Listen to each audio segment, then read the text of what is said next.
And so you did all the, extracurricular activities, you sailed. Yeah, so at Wazoo. And then I think I got into entrepreneurship. So I did mechanical engineering. I had this awesome professor who's like old school NASA, totally awesome guy. And he got me a job at Northrop Grumman over the summer as like an extended internship.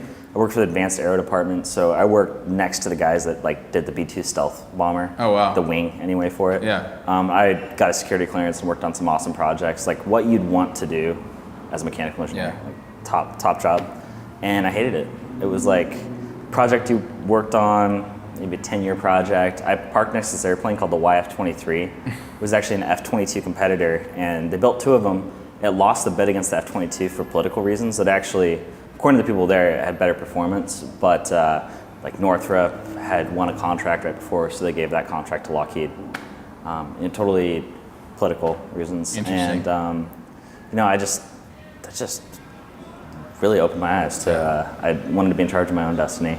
And the summer before that, I had done this, actually it was earlier that summer. I did this engineering entrepreneurship program through Wazoo, and it was like they took a bunch of engineers and put them in a room and said, this is a balance sheet, this is a P&L, right? And we didn't know what the heck we were looking at. We didn't really learn anything in the class, but what was cool is we went down to Silicon Valley and got to meet tons of entrepreneurs. So, what year was this? God, that would have been summer 2008. Oh, wow. So actually I met Elon Musk. A Wazoo alum was like pretty high up in Tesla, and he got us in a room with Elon Musk and the CEO of Tesla at the time. And I got to shake his hand and talk to him. Like, what was your takeaway, like real quickly, like what one thing or two things that you took away from meeting him?